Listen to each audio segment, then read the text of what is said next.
Hi and welcome to the Homeopathy Health Show. I'm Atiq Ahmad Bhatti, a fourth generation homeopath with over 20 years of professional experience in this field of healing. In the Homeopathy Health Show, I'll be talking all things homeopathy and natural, with guest interviews, tips and advice, and answering some of your questions. Homeopathy is truly a unique complementary system of healing suitable for all ages, young and old. I'd love to hear from you and welcome your questions on homeopathy and how it can or has helped you. Feel free to email me at health@liketreatslike.co.uk or visit www.liketreatslike.co.uk for more information. Whilst you're there, take a look at the Knowledge Academy and blog section, where you will find interesting information. Both sections are growing day by day, so always check back. So let's begin today's show on UK Health Radio, the world's #1 talk health radio, real feel-good radio.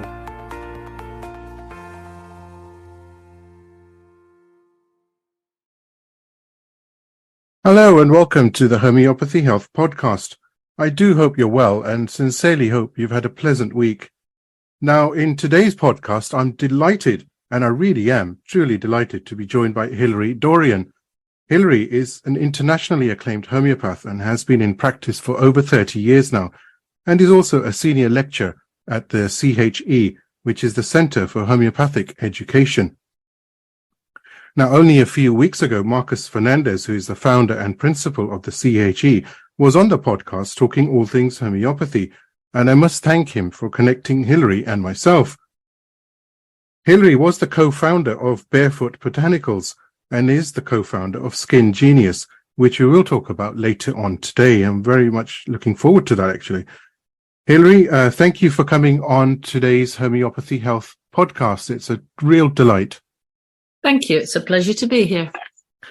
Now, congratulations on becoming a nan. How amazing. Congrats, you know. Thank you. Yes, it's very delightful. How does it feel?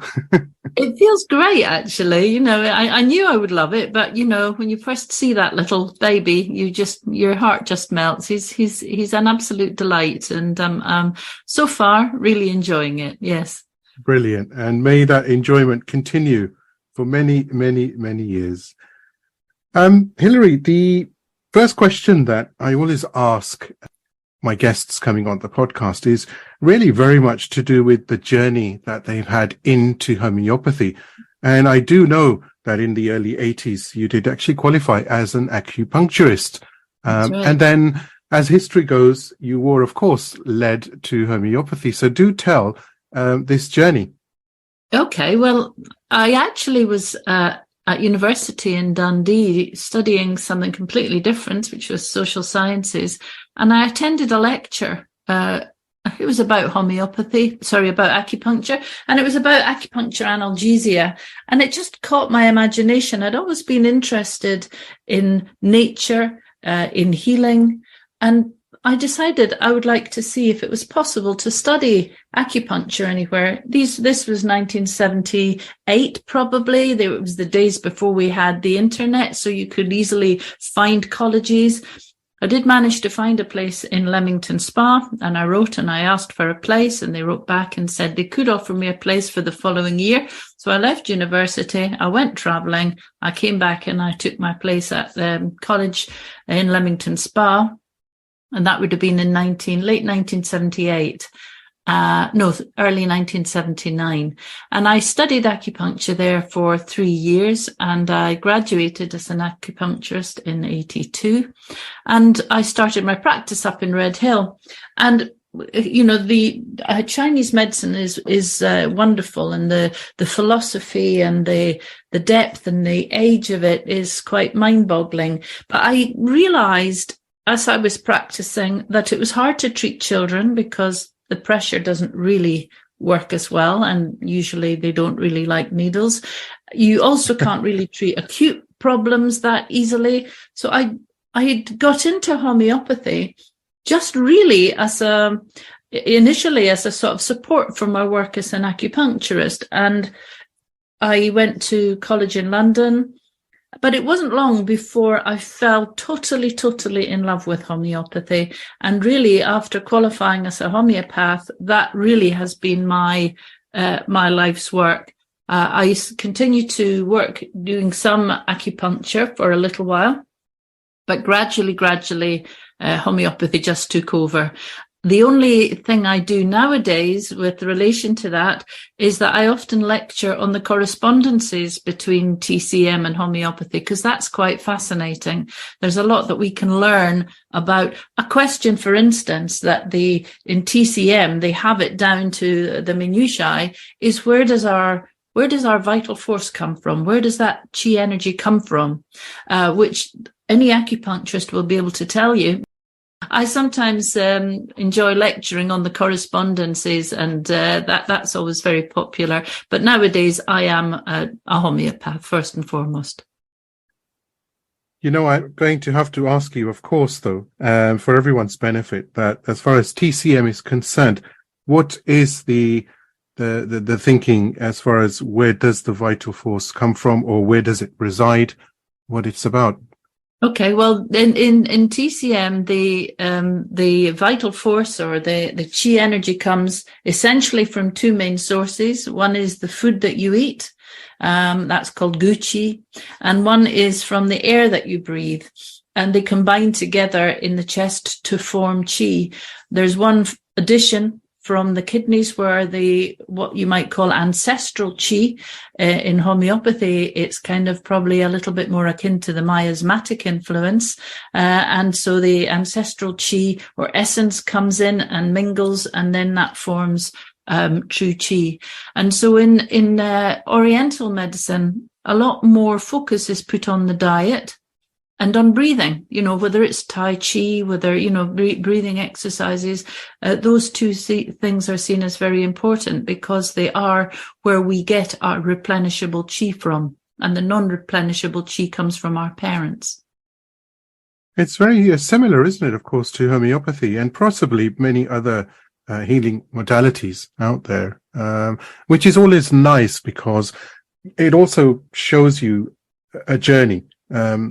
Medicine has been around, or healing, should I say, has been around centuries, longer than it's been there right from the start. It has to be, because I was joking with Elaine Watson, who was on the podcast, and we were talking about this, and I said to her, healing has been around, of course, right from the start. Otherwise, if it wasn't, then we'd have died out, only be several people would have been alive, yes. wouldn't they? Yes, absolutely. How does that work?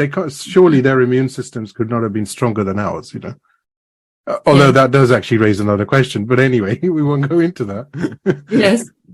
Maybe their system was actually, because it was much purer in those times, wasn't it, than it is today? There's so many different factors, aren't there? But we have far more chronic disease in modern days. But years ago, I guess, if your immune system was strong enough to bat off a terrible acute illness like scarlet fever, then usually you were probably going to make reasonably old bones. But nowadays, we have a lot of chronic ill health that maybe people hundreds of years ago didn't suffer from in the same way, autoimmune diseases. So I think the picture of people's health has changed. And I think that alternative medicine has probably never been more popular, because modern medicine tends to just offer treatment rather than cure. You become a customer rather than somebody who comes and gets better. And I think with alternative medicine, we can offer a little bit more than that. And that's what I like about it in particular. What's really fascinated me always right from the start, as you know, homeopathy's been in the family for a while, in my family. And it's just amazing that in this present age and we all, including myself, we all have emotional ups and downs, more than possibly we can remember, growing up in the 70s, 80s, there were different types of pressure. But now the emotional and the mental health conditions are very much prevalent. And homeopathy is absolute gold, isn't it? The way that it works, the way that it truly, definitively provides healing and lasting healing is just amazing. It is. It really is. And, that's what's so special about homeopathy. We see people who've had, whether it's migraine, whether it's arthritis, whether it's eczema, they've been seeing doctors for years and years, and the treatment is the same. It's medication to try and control the condition. And the medication itself might then have problems. People who use steroids for years, their skin becomes very thin and brittle. And, there's problems as well as help given in those situations. But they're never going to actually get rid of it. And, it seems a little bit depressing to say to somebody, "Oh, you're landed with it. That's it now." The best we can do is put you on steroids for the rest of your life, or put you on this medication or that medication from the rest of your life. And some people, I always think that people who come for alternative medicines and who come to me for homeopathy are more involved in their own health and their own journey, because if they're told you need to go on statins, there are people who will question that and say, is there another option? People who don't mind changing their lifestyle somewhat, whereas a lot of people are like, oh no, I don't really want, if I have to change my lifestyle, I'd rather just take a pill. If I have to eat healthier or do more exercise, I'd rather just take a pill. And so people who come for homeopathy are looking for more in their life than just having chronic ill health that they're taking pills for every day. They're looking for a deeper solution. Well, fortunately, we have homeopathy, the second largest system in the world. Surely it has to be a positive for one's own vital force to know that for something acute, which is non-life-threatening or serious, you can just, go to a homeopathic first aid remedy kit that you have at home, and you can pick out whatever it is, gelsemium, aconite, natmi, or whatever that you need at that time, and it's done. And get on with your life, Yes, it's wonderful. I honestly don't know how people get through their lives without homeopathy. I've had 4 children, brought up 4 children, and I don't know, neither of my daughters have ever had antibiotics. And, my daughter, the elder daughter, who's also a homeopath, she just having had a baby, things like remedies for after the birth, remedies for the baby if it has colic, just knowing that you have a safe, effective system, that you can nip infections in the bud, you can treat the colic, you can help to soothe them. It's wonderful. And I feel really sorry for people who don't know about homeopathy, don't know what they could have in their life, don't know what a safe and easy help they could have in a small first aid kit that they could learn to use effectively. Obviously, for more complicated things, they would need to see a professional, but it would be the equivalent of taking a Rennies or an aspirin, instead of which they could go and take something homeopathic that does far, far more on a deeper level. And I just don't know how people get through their lives without homeopathy, because it has literally and figuratively saved my life so many times in so many situations that I'm really grateful for it. And sometimes I'll say to people, we might have a conversation and they might tell me they've got a problem, and I'll say, oh, I could give you a remedy for that. And they might go, oh, no, you're okay. You're fine. And I think, okay, I understand that. But I also think if you knew what that remedy was going to do for you, you would be biting my hand off. You would literally be biting my hand off. But you have to just say, okay, well, you're shout. I'm here if you want. If you change your mind, I'll give you that remedy. But you can't, people have to come to it themselves. It's their process. It's their journey. And, but I love that it's grown so much and that it is the second biggest system of medicine in the world, because it totally deserves to be. Absolutely. I echo your comments completely. Hilery, as far as homeopathy is concerned, I know that you spent some time in India as well. So do share with us what you were involved with there as far as homeopathy is concerned. I went to study homeopathy in India in 1986, I think 85 or 86. I went to do the first course actually that was run by Subrata Banerjee in Calcutta. And some of us went from the UK, and it was really fascinating. I learned ever such a lot. The treatment there, so many people use homeopathy as a first line medication, and they actually were using it in hospitals. We could see really complicated things being treated with homeopathy. And yeah, it was a fascinating experience. I really, I learned a lot and I really enjoyed it. And I loved being in India. And I was there for 2 to 3 months and actually went back 2 years later with a friend who was doing the course. So I didn't do the course again, but I went and sat in on various clinics and did some other work out there. So I loved it. I had the best time, and I learned a lot from some fantastic homeopaths out there. UK Health Radio, the station that makes you feel good.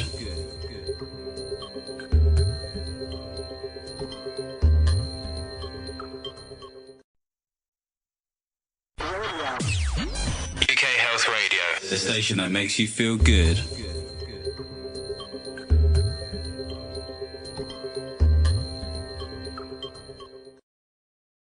It's it's really nice, isn't it, to go to a country, and there are many, of course, India being one of the first and foremost, alongside some others. But it's nice to be in an environment where you know that pretty much, 80% of the population know what homeopathy is. So it's not something unusual for them, and it's just run-of-the-mill normality, isn't it? And it's nice to be surrounded by that. That feeling is quite... By people who know it, who've tried it, who understand it, who respect it. Yeah.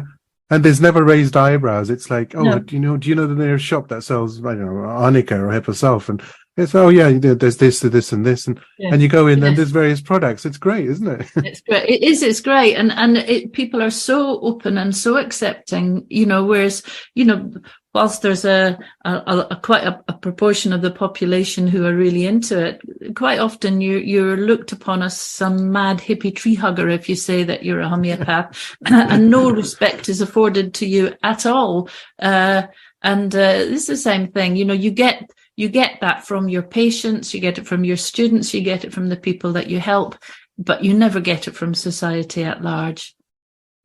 I think, Hilery, it's people like yourself and so many others, of course, that I've had the honor to invite on the show and to talk to, that are making the difference nowadays in promoting homeopathy and making it, let's say, very tangible and very real and very accommodating and very professional, more so than it's ever been. Of course, we know that up to the 1950s, a large majority of MDs, and this is a fact, of course, isn't it, that had moved to homeopathy or were certainly using, elements of homeopathy in their practice. And then, of course, things changed like everything in life. But it's nice to be able to have people who can give homeopathy that voice. And of course, with humility, I say that this podcast certainly is one of those objectives as well, to promote and give the real tangible voice, the professional voice of homeopathy and what it's about. And I think it's very easy sometimes to just Google something, and we've all done it, haven't we? The first page or hit that comes up or description, and you think that's what it is. So with homeopathy, I think it's very different to just reading what homeopathy is. It's about experiencing it. And I think that's what changes, and that's what gives this lasting impression and changes people, because they say, oh, I read it was this and this. And now all of a sudden, hang on, my migraine's gone. I've had it for 20 years, Exactly. And, when people come, mostly they come, I don't advertise. I don't even have a website. My clients come to me from word of mouth. And so they come because somebody has given a good account of their experience. But sometimes they're still a little skeptical or slightly concerned by it all. So it's important to be professional, to have a professional setup, a professional clinic, to have a good working knowledge of healthcare generally, to be able to put people at ease that they're in good hands, that you understand their condition, and that you're going to be able to help them. And so the whole process is part of what homeopathy is and can do, giving people the confidence that homeopathy is a successful system of medicine, and it is going to be able to help them, and they will start to see differences pretty quickly. Healing takes time. I often say to people when they say, "Oh, I've got eczema, can you get rid of it? I have a wedding to go to next month." And I'll say, I'm a homeopath, I'm not Harry Potter. And that homeopathy takes time to work. And this is a chronic illness, but we can definitely clear it and get rid of it. But it does take time. It's not going to be gone within a month, and I can't promise you that. You have to give people clear, you have to give them the right expectation, so they know what they're getting into, what the process is going to be, what they can expect. And people, by and large, are so delighted that they're the ones who spread the word, and tell other people, you really should try it. You really should go and see somebody. And that's how it works. And I think that homeopathy in the UK has become more and more professional, more and more visible. And I think, it's doing really well, and I'm delighted to see it. Moving on, now I know that you have done a lot of work, and you continue to do so, of course, with the CHE, which is the Centre for Homeopathic Education. How did you actually get involved there? Well, I knew Marcus and Gordon, who ran it with Marcus initially. We were at college together in the sort of early to mid 80s, and I met Marcus when he went to another college in North London. We knew each other. And yes, it came out of there. It came out of knowing the two people who were principals, and I was asked to teach at CHE, and that must have been 25 years ago or something, a long time ago. And so I'm one of the regular teachers there at CHE. It's a great college, really professional, really good quality teaching, support, and a great introduction to the profession. So I teach at quite a few colleges in the UK, but I teach more regularly at CHE than I do anywhere else. Now, alongside teaching, though, you also, am I right in saying that you do practice in New York? I did do. I don't anymore. I haven't since COVID, really. But right. I taught in New York for many, many years. And as a result of my having a practice, going over to New York to teach maybe 4 times a year, I took on a number of patients from New York, and I taught from the college. I practiced from the college for a number of years. But with COVID and travel becoming impossible, all my clients went online. And so I haven't actually been back to New York since. And I think probably now I will just continue to. I mean, I have clients from all over the world online, but I used to very much enjoy going to New York and teaching and seeing clients. But it was of its time. And now I see the people, but I see them online. There's a big benefit actually with being online, because like you said, it just makes it so much easier, not only time-wise, but also there's a cost saving for the patient and the practitioner. Yes. And also it's just so much more convenient as well. But I was going to actually ask you, what was it like in New York and homeopathy? And is it well known? Is it what are the students like? And what's their backgrounds? Well, I loved New York, and I found all the people that I met in New York really nice people. I find American people generally are very open. They are very straightforward, very open, so they're very easy to treat. I think Americans generally have looked at their own process. They're used to kind of counselling or talking therapies, and homeopathy. For part of it, at least, is a talking therapy. We need to fully understand somebody. So I found American patients very easy to get on with. They're very open, very self-aware. So I really enjoyed it. Lovely people. I think homeopathy is becoming more and more well known in America.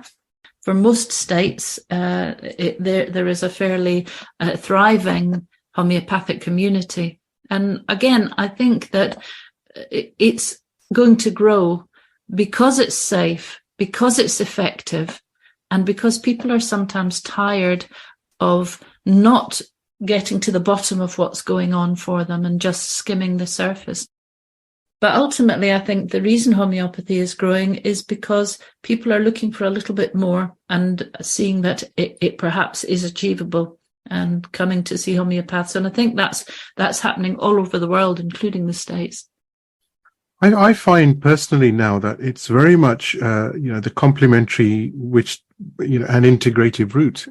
People, like the best of both, and they feel comfortable with that.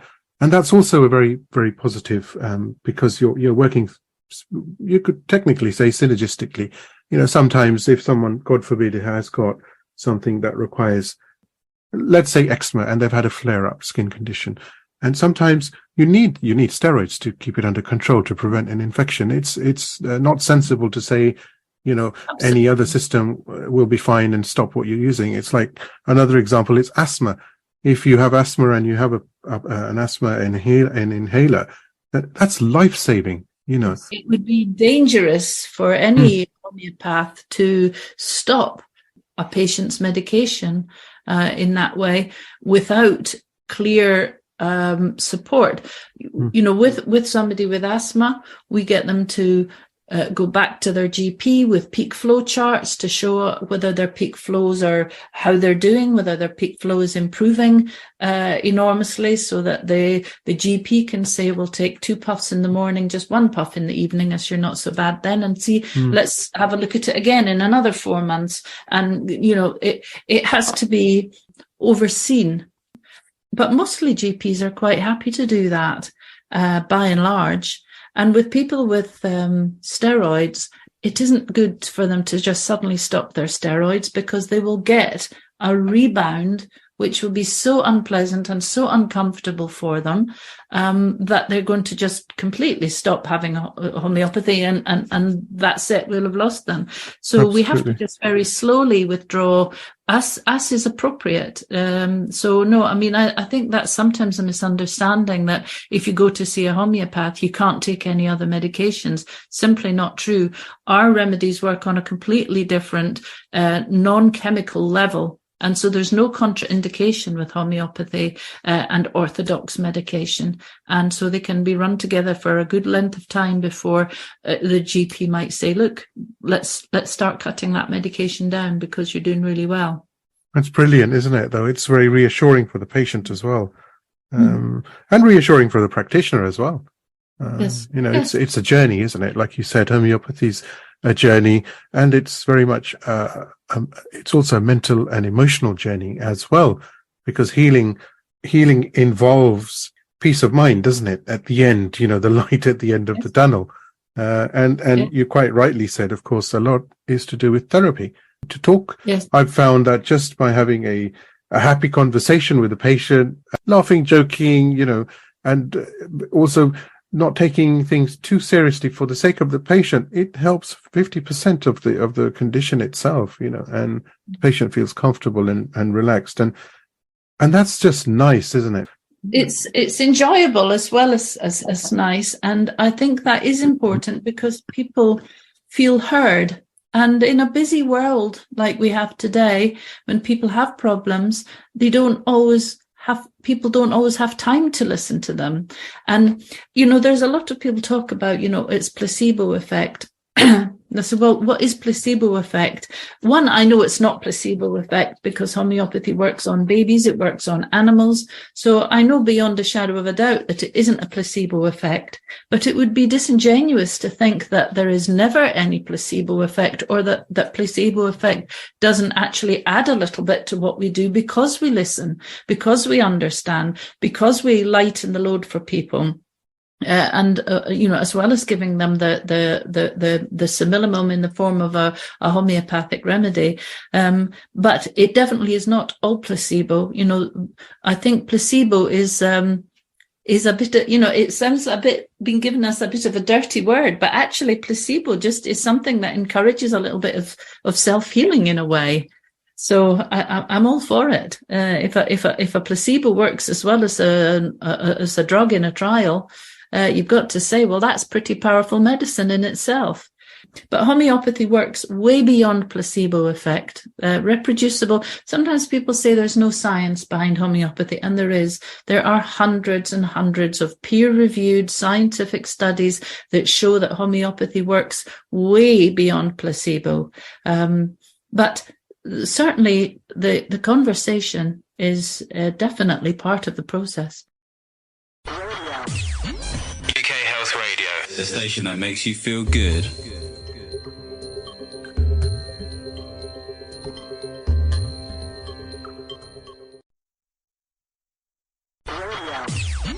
UK Health Radio, the station that makes you feel good.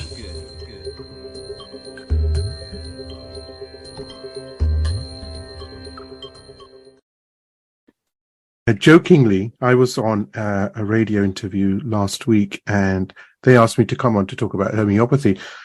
And they asked me this question about placebo, and this is jokingly I answered. I said, look, if it is placebo, and it's the second largest system in the world, and hundreds of millions of people are being cured because of a placebo effect and by spending a nominal amount of money, then what's wrong with that?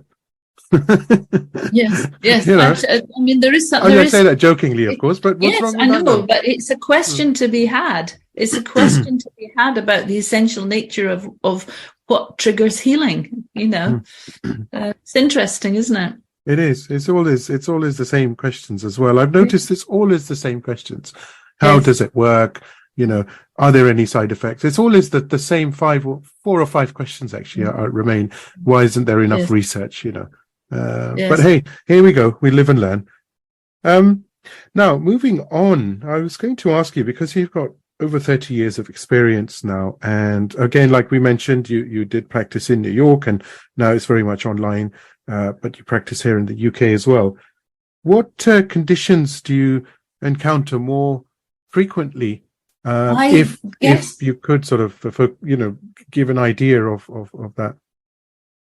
Yeah, I mean, I have a mixed practice, so there's very few things that I don't or haven't seen over the years.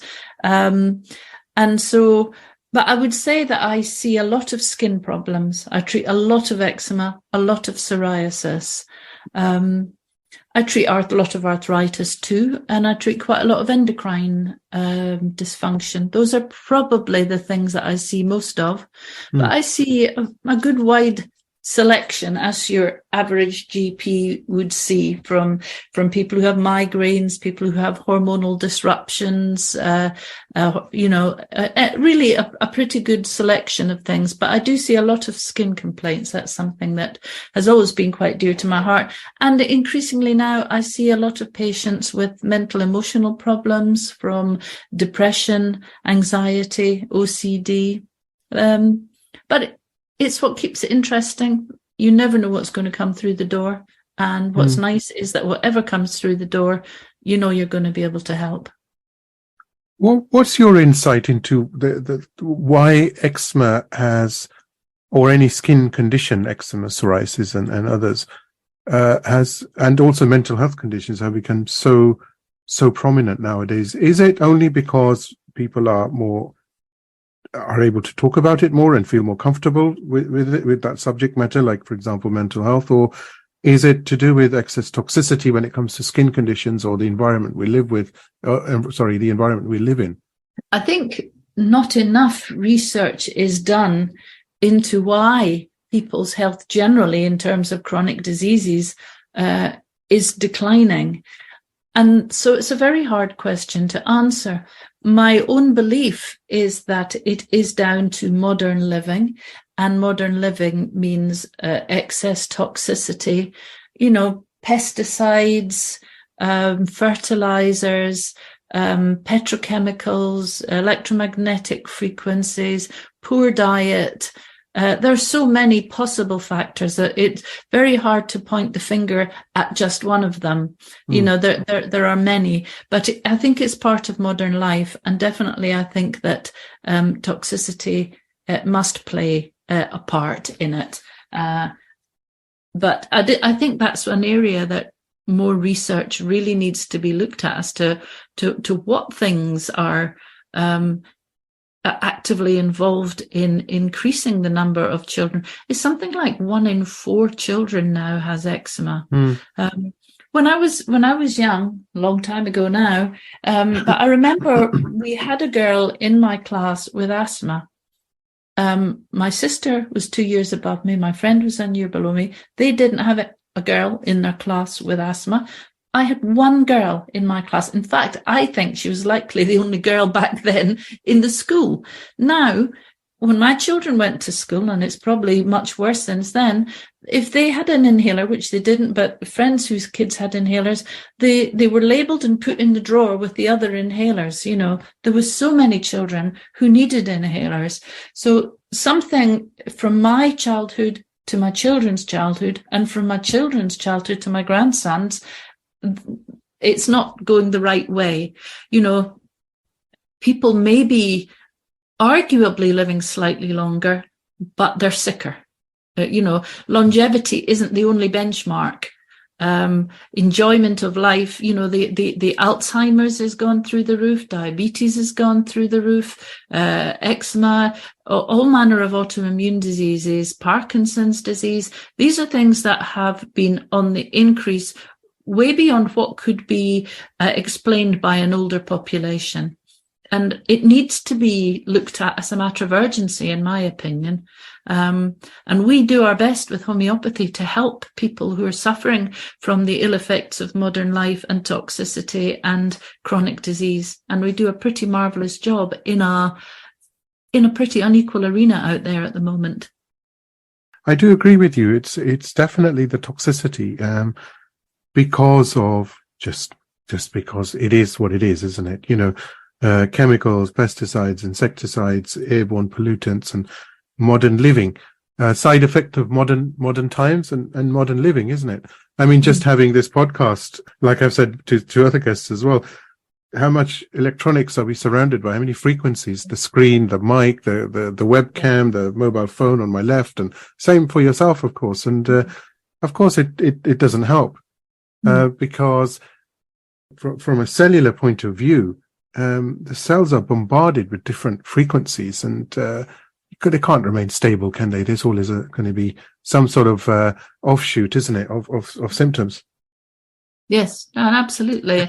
But you know, we can't turn the clock back. We have to live in the modern world. But I always say to patients that, you know, there are some of the landmines that you can avoid stepping on. You know, eating more healthy foods, trying to use more natural products, turning off your technology when you can and going for a walk in nature. There are things that we can and should do to try and offset you know, the need to live in the modern world, the need to use technology, the need to have fun. I do think that we need to offset the effects of modern life as much as we can with diet, with exercise, with enjoyment of nature, with natural therapies, and just try and avoid treading on some of the landmines, just to do what we can do. Which aptly takes me to something, of course, that you're very passionate about, which is natural products. And of course, you've spoken about your, or should I say, from myself, you are an expert in skincare, having helped so many people with skin ailments and conditions.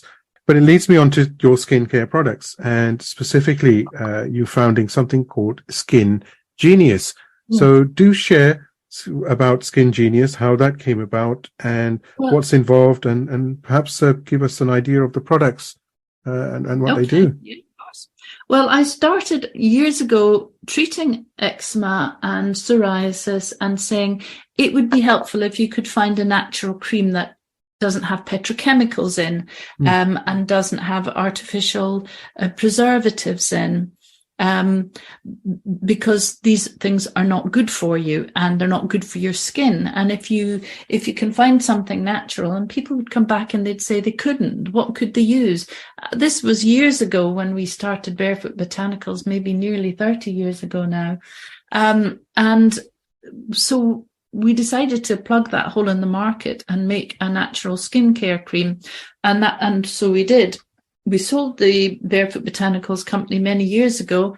And then one of my friends asked me, would you like to have she said, I would really, really like, because I know so many friends whose kids are struggling with acne. I would like to make some acne products. Would you help me? Would you like to be involved?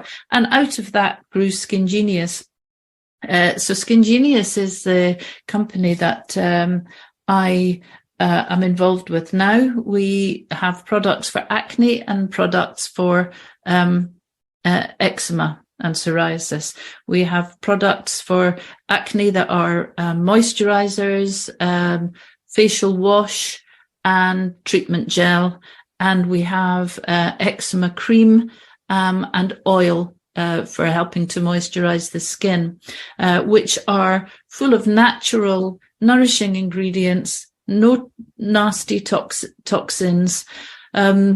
I watched a program years ago by Sarah Beanie, who was looking at some young women who used products that weren't natural on their skin.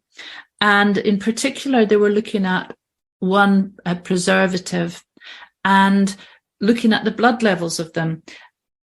They're only allowed in small amounts in products, but this particular young lady was having a shower in the morning, as you do, washing her hair, conditioning her hair, putting a treatment in her hair, putting on a moisturizer, using a deodorant. I think she'd used 15 products by the time she left, each one of them full of toxic ingredients.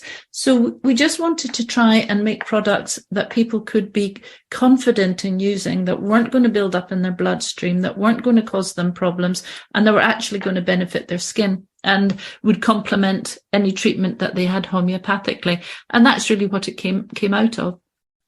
Yes, there must be a lot of research involved in putting the products together as such. Yeah, I've always been interested in plants. I'm also a herbalist, and I really like, finding out what plants are synergistic, what are going to help, what's not going to interfere with other medications, what's going to be safe, natural, effective, and then combining them in interesting ways. And that love of nature's healing abilities, I guess, is what drives it. And how is SkinGenius getting along? It's how many going years fine, has it been? actually. Oh, about 7 years now, I'd say we've been going. It's always a slow process bringing products to market, but we have some really good traction now. We had a really nice article in one of the national newspapers just last week, and yes, it's doing nicely.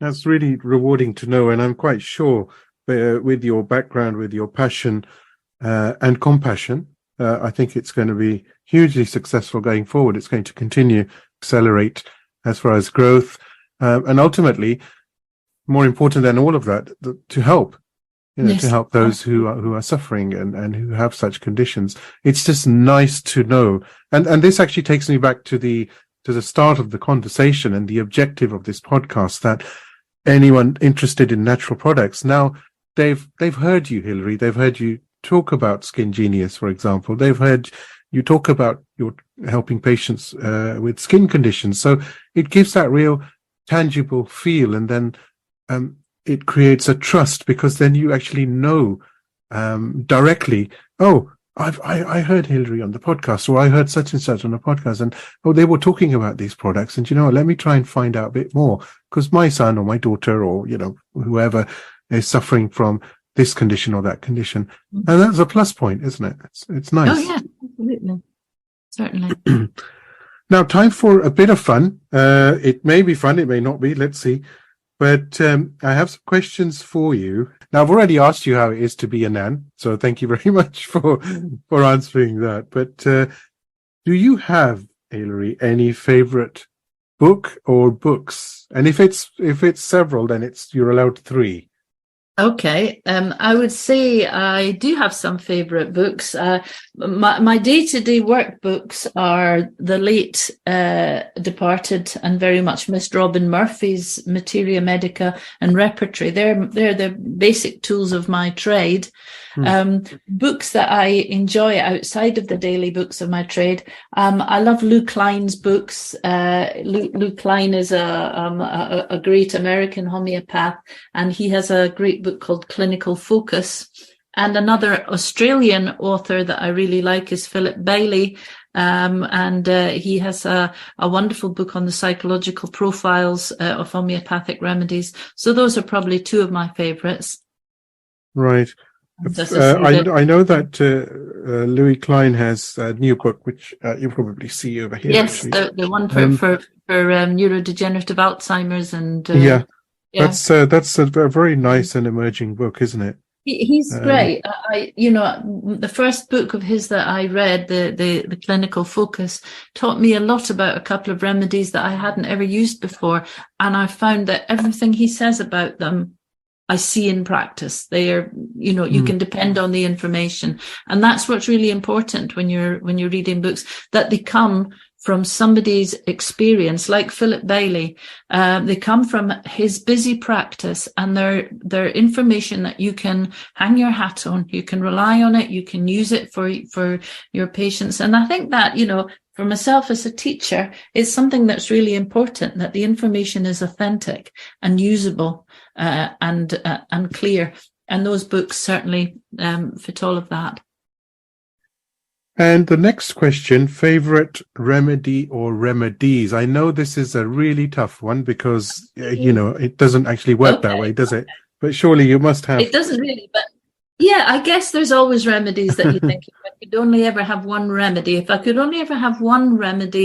kind of maybe for acutes, I'd probably choose Rust Tox, because it's great for injuries, sprains and strains, but it's also good for viruses. So it's good for herpes and shingles. It's also good for bacteria, streptococcal bacteria. It's good for cholera. It's got so many facets. It's good for sore throats. There's so many things that you can press service from Rust Tox. I'd have to say that Rust Tox is one of my favorite remedies. And just on a day-to-day remedy for helping so many people, women in particular, I would probably have to choose sepia. The remedy for women who are depressed, overextended, a lot of joy has gone out of life. They're torn in different directions from work, from children, from family, and just feel worn down. And it's such a fantastic remedy to bring back a little bit of joie de vivre, clear some depression, bring up the energy, and balance the hormones. So I would probably say that, as a kind of constitutional or deep remedy, I would choose sepia. And as an acute remedy, I'd probably choose Rust Tox. But it's a hard call because there are so many remedies out there that...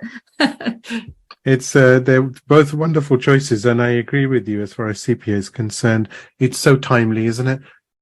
I always refer a lot to sepia and ignatia as well. I was going to say, if I could have 2 deeper remedies, ignatia would be another one, because it is such a support for people who are going through loss or bereavement or loss. It doesn't have to be bereavement. They could have lost a job in a traumatic fashion. They could have had an argument with a friend and be very upset about it. It can be bereavement. It can be shock. And it's such a wonderful supporting remedy for people emotionally that it would definitely be up there. Remedies that I prescribe really frequently, those 2 are going to be frequently out of the drawer here. Yeah. Brilliant. Hilery, what's next on the horizon? Anything that you're working on that you'd like to share? Next on the horizon is actually retirement, believe it or not. No, you can't do that yet. I'm going to continue. I'm going to continue with my teaching. I love teaching. I love passing on the knowledge that I have built up over nearly 40 years of practice now. And passing that on to new homeopaths. My daughter, as I mentioned, the one who's just had a baby, she qualified as a homeopath 3 years ago, and she's going to be brilliant. So I would like to be inspiring and educating and helping and mentoring the next generation of homeopaths. That's what I would like my next years to be full of. I haven't taken on any new clients for a couple of years now. Because I'm trying to slowly work my way into retirement. But I don't see myself ever completely retiring, and certainly mentoring and educating, I think, will be a big part of where I go over the next decade. Well, that's reassuring that you're still going to be involved. Are you going to leave us with a book, though? I might do. Yes, I might do. Good. I mean, a lot of my teaching is done on webinars and lectures online. But yes, I think there's a book in there. So that's especially Brilliant. once I've got a bit more time and I'm doing less clinical work, I'll have a bit of time to focus on that. Hilery Dorrian, it's really honestly been a huge pleasure. Thank you so much for taking time out and coming on to the Homeopathy Health podcast, sharing your journey to homeopathy, your insights. Of course, I certainly have picked up, your passion, your expertise, your skill, and your pure love and devotion to homeopathy. And that's very, very admirable. And it's insightful, it's delightful, it's motivating. So thank you so much. I would love to. All right, take care. Thank you. I do hope you've enjoyed the Homeopathy Health Show here on UK Health Radio, the world's #1 talk health radio. Tune in next time for more things homeopathy, interviews and segments on the healing possibilities that homeopathy can bring you. And don't forget to visit UK Health Radio online at www.ukhealthradio.com to see the many other amazing shows available to listen live and on demand. Or why not download the app from the iOS and Android stores. Until next time, stay safe and take care.